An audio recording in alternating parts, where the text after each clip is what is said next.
বরাবরের মতো নতুন একটি ভিডিও নিয়ে চলে এসেছি। আগের ভিডিওতে আলোচনা করেছি চর্যাপদ। আজকের এখন ভিডিওতে আলোচনা করব শ্রীকৃষ্ণ কীর্তন। শ্রীকৃষ্ণ কীর্তন কী, কীভাবে আবিষ্কার হলো, এর সাহিত্য মূল্য কী, সমাজ মূল্যই বা কী, এর চরিত্রগুলো কেমন, কী রয়েছে এই শ্রীকৃষ্ণ কীর্তন কাব্যের মধ্যে, সমস্ত আলোচনা করব। তো যারা যারা এখনও আমার এই ছোট্ট চ্যানেলটি, ছোট্ট প্রয়াসকে সাপোর্ট করেননি, তাদের বলবো পরবর্তী সাহিত্যধর্মী ভিডিও পেতে অবশ্যই আমার এই ছোট্ট চ্যানেলটি সাবস্ক্রাইব করে রাখুন। তো বেশি কথা না বলেই সরাসরি মূল আলোচ্য বিষয় শ্রীকৃষ্ণ কীর্তনের মধ্যেই চলে যায়। তুর্কি আক্রমণ বাংলা সমাজ এবং রাজনৈতিক ভাবে তুমুলভাবে সমাজকে নষ্ট করে দেয়। সেই সময় সাহিত্যের জন্য কলম ধরার অবস্থা ছিল না। অর্থাৎ 1200 থেকে 1350 যে বন্ধা যুগ বা অন্ধকার যুগ, সেই যুগে সাহিত্য রচনা সম্ভব হয়নি। তারপর যখন ইলিয়াস শাহ বাংলার সিংহাসনে বসেন, যখন আস্তে আস্তে সমস্ত পরিস্থিতি স্থিতিশীল হয়, কবিরাও তাদের কলম তুলে নিলেন। অনুমান করা হয় সেই সময়ের সাহিত্য শ্রীকৃষ্ণ কীর্তন। অর্থাৎ চর্যাপদের পর বাংলা পেল আবারও তার নিজের সাহিত্য সৃষ্টি। অর্থাৎ চর্যাপদ যদি বাংলা সাহিত্যের আদি নিদর্শন হয়, তাহলে মধ্যযুগের আদি নিদর্শন হল শ্রীকৃষ্ণ কীর্তন। চর্যাপদের গুরু তাৎপর্য আর জয়দেবের গীত গোবিন্দের রাধাকৃষ্ণ বিষয়ক যে কাব্য ছিল, সেই ধারার রাধাকৃষ্ণর প্রেমলীলা বিষয়ক নতুনভাবে রচনা করলেন বড়ুচণ্ডী দাস শ্রীকৃষ্ণ কীর্তন। শ্রীকৃষ্ণ কীর্তন পুঁথিটি আবিষ্কার করেন বসন্ত রঞ্জন রায় বিদ্যুৎ মহাশয়। তিনি 1909 সালে বাঁকুড়া জেলার কাঁকিল্লা গ্রামের শ্রী দেবেন্দ্রনাথ মুখোপাধ্যায়ের যে গোয়ালঘর, সেই গোয়ালঘরের মাথা থেকে আবিষ্কার করলেন অসংখ্য পুঁথিপত্র। তার মধ্যে শ্রীকৃষ্ণ কীর্তন একটি কাব্যধনী পুঁথি। 1916 সালে বঙ্গীয় সাহিত্য পরিষদ থেকে শ্রীকৃষ্ণ কীর্তন পুঁথিটি আবিষ্কার করেন বসন্ত রঞ্জন রায়। পুঁথিটির আবিষ্কারকালে পুঁথিটির প্রথম শেষাংশের কিছু মধ্যভাগে কিছু অংশ নষ্ট হয়ে যায়, যার ফলে এই পুঁথির প্রকৃত নাম কি তা নিয়ে একটা বিতর্ক সৃষ্টি হয়েছে। পুঁথিটির মধ্যে একটি অংশে পাওয়া যায় শ্রীকৃষ্ণ সন্দর্ভ নামের একটি চিরকুট।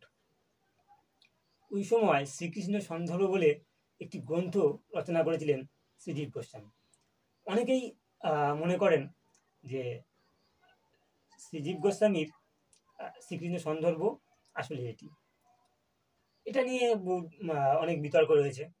পুঁথিটির রচয়িতা অর্থাৎ শ্রীকৃষ্ণ কীর্তনের কবিকে তা নিয়েও বাংলা সাহিত্যে মতভেদ রয়েছে।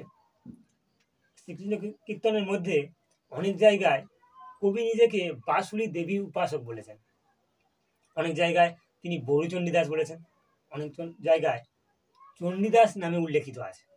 এই পুঁথিটির আসল রচয়িতাকে বড়ুচণ্ডী দাস নাকি চণ্ডীদাস, ওই সময় অর্থাৎ পদাবলীর চণ্ডীদাস নাকি শ্রীকৃষ্ণ কীর্তনের বড়ুচণ্ডী দাস, কে প্রকৃত এই পুঁথির রচয়িতা তা নিয়ে বিতর্ক রয়েছে। বাংলা সাহিত্যে এই চণ্ডীদাস ধর্মী যে বিতর্ক, তাকে চণ্ডীদাস সমস্যা বলা হচ্ছে। চণ্ডীদাস সমস্যা নিয়ে এই ভিডিওতে বিশেষ কিছু বলছি না। চণ্ডীদাস সমস্যা নিয়ে আলাদা একটি ভিডিও বানানো যাবে। চণ্ডীদাস সমস্যা এবং অন্ধকার যুগ আলাদা আলাদা ভিডিও দেওয়ার চেষ্টা করব। যদি তোমাদের প্রয়োজন হয় কমেন্ট করে জানালে তবেই ভিডিও করবো, নয়তো এই বিষয়ে কোনো ভিডিও করব না। শ্রীকৃষ্ণ কীর্তন পুঁথিটির রচনা কাল অর্থাৎ সময় নিয়েও একটা তালমাটাল রয়েছে, একটা বিতর্ক রয়েছে।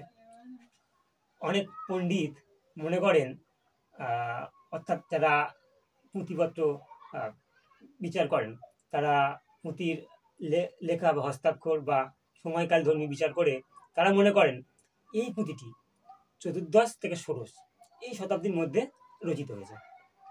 ডক্টর সুনীতি কুমার চট্টোপাধ্যায় মনে করেন এই পুঁথিটি 1400 থেকে 1450 এর মধ্যে রচিত হয়েছে, এর বাইরে হতেই পারে না। শ্রীকৃষ্ণ কীর্তনের যে পুঁথিটি পাওয়া যায় তা যথেষ্টই বড়, অর্থাৎ পুঁথিটি 13টি খণ্ড রয়েছে। খণ্ডগুলো একবার দেখে নেওয়া যাক। জন্মখণ্ড, তাম্বুল খণ্ড, দানখণ্ড, নৌকাখণ্ড, ভারখণ্ড, ছত্রখণ্ড, বৃন্দাবন খণ্ড, কালীয়দমন খণ্ড, বস্ত্রহরণ খণ্ড, হারখণ্ড, বানখণ্ড, বংশীখণ্ড এবং সবশেষে রাধা বিরহ খণ্ড। বিশেষভাবে লক্ষ্য করতে বলবো এই রাধা বিরহ। এই রাধা বিরহ খণ্ডটা মনে করা হয় যে এটি গৌরচণ্ডীদাস রচনা নয়, এটি পরে যোগ করা হয়েছে, অর্থাৎ প্রক্ষিপ্ত। এই খণ্ডগুলোর লেখার সাথে এই লেখার অনেক পার্থক্য রয়েছে, রচনারীতির বিস্তর ফারাক রয়েছে, তাই অনুমান করা হচ্ছে যে রাধা বিরহ শেষে যুক্ত। জন্মখণ্ডে দেখতে পাই যে কৃষ্ণ এবং রাধার জন্ম, অর্থাৎ ভগবান বিষ্ণু কৃষ্ণ অবতারে পৃথিবীতে এসেছে মূলত কংসবধের জন্য। অপরদিকে লক্ষ্মী দেবী তিনি রাধা নাম নিয়ে মর্তভূমিতে এসেছেন। রাধার বিবাহ হয় আয়নের সাথে, আর এই রাধার তত্ত্ববোধনের জন্য আয়ন রেখেছেন বড়াইকে। তাম্বুল খণ্ডে যে রাধাকে আমরা পাই সে রাধা যৌবনবতী রাধা, গ্রাম্য যেন বালিকা, গ্রাম্য বধূ। তিনি দই, দুগ্ধ বা দুগ্ধ জাতীয় পণ্য হাটে বিক্রি করতে যাচ্ছেন। বড়াই রাধাকে খুঁজে না পেয়ে কৃষ্ণের কাছে রাধার রূপ বর্ণনা করেন। কৃষ্ণ এই রূপে মুগ্ধ হয় এবং রাধাকে পাওয়ার জন্য আকুলতা দেখায়। সেই খণ্ডেই রয়েছে কৃষ্ণ মিষ্টি, ফুলের মালা এবং পান নিয়ে বড়াইয়ের হাত দিয়ে রাধার কাছে প্রেম নিবেদন করে। রাধা প্রথমে তো মানতে চায়নি, বড়াইকে ভর্ৎসনা করে, কৃষ্ণকে তিরস্কার করে এবং প্রস্থান করে। শ্রীকৃষ্ণ কীর্তন কাব্যে কৃষ্ণকে আমরা দেব মহিমায় দেখতে পাই না। সে রাধাকে পাওয়ার জন্য হেন কোনো কাজ নিজে করেনি, সমস্ত কিছুই করেছে। ভারখণ্ডে দেখেছি যে কৃষ্ণকে রাধাকে পাওয়ার জন্য কৃষ্ণ ভার বহন করেছে। নৌকাখণ্ডে সমস্ত সখীদের আগে পার করে দিয়ে শেষে রাধাকে যখন নৌকা তুলে নিয়ে মাঝ সমুদ্রে গেল, নৌকার মধ্যে রাধাকে ভয় দেখাতে শুরু করে। রাধা ভয় পেয়ে কৃষ্ণকে আলিঙ্গন করে। অর্থাৎ কৃষ্ণকে রাধাকে পাওয়ার জন্য যাবতীয় যা করতে হয় কৃষ্ণ করেছে। কৃষ্ণ এখানে যৌবন ললুস, যৌবন কামী, সে রাধার যৌবনকে পেতে চেয়েছে, আলিঙ্গনকে পেতে চেয়েছে, সমস্ত কিছুই সে করেছে। আবার ছত্রখণ্ডে দেখি যে কৃষ্ণ যখন রাধা যখন রোদে তাপে যাচ্ছে, কৃষ্ণ তার মাথায় ছাতা ধরছে, তার কষ্ট মোচনের চেষ্টা করছে। কালীয় দমন খণ্ডে রয়েছে কৃষ্ণের কালীয় দমন যে নাগ সাপ, তাকে বধ করা। বস্ত্রহরণ খণ্ড রাধাকে পাওয়ার জন্য তার সখীদের থেকে স্নানরত সখীদের থেকে বস্ত্র চুরি করেছে, লুকিয়ে রেখেছে, সেটাও দেখতে হয়। এই বস্ত্র চুরির জন্য সে তার মায়ের কাছে ভর্ৎসনা শোনে এবং সেই রাগে কৃষ্ণ বান মারে, বানখণ্ডে বান মারছে, মদন বান। আমরা জানি মদন দেব হচ্ছে কামের দেবতা। তো কৃষ্ণ যখন বান মারে, রাধা সেই বানে মূর্ছিত হয়, যদিও পরে কৃষ্ণের স্পর্শে রাধার প্রাণ ফেরে। তারপর থেকে রাধা কৃষ্ণ প্রেমে পাগলেন। কৃষ্ণ ছাড়া সে ভাবতে পারে না, কৃষ্ণ ছাড়া সে বাঁচতে পারে না। প্রতিটি পলকে সে কৃষ্ণকে অনুভব করে, কৃষ্ণকে পেতে চায়।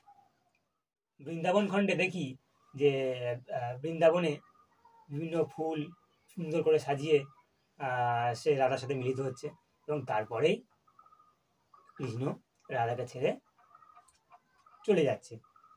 রাধা পাগল পাড়া অবস্থা হয়ে যায়, পাগলিনী হয়ে যায়।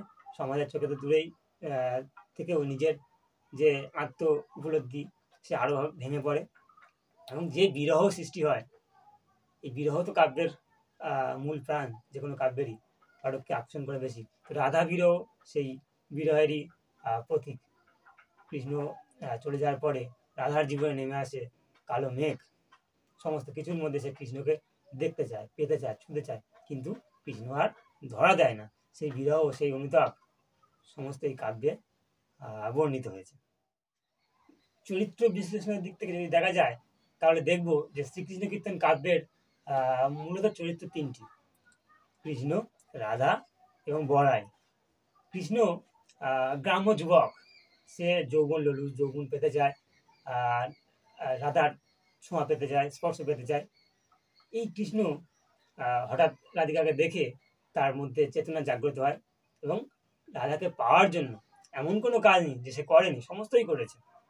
দানখণ্ডে সে অবতারণা করেছেন, ছত্রখণ্ডে ছাতা ধরেছে, ভারখণ্ডে সমস্ত ভার বহন করেছে সে, নৌকাখণ্ডে মাঝ সমুদ্রে রাধাকে নিয়ে গিয়ে ভয়াবহ পরিস্থিতি সৃষ্টি করেছে, ভয় দেখিয়েছে, রাধার স্পর্শ পেয়েছে যদিও সেই খণ্ডেই। সমস্ত কিছুই করেছে।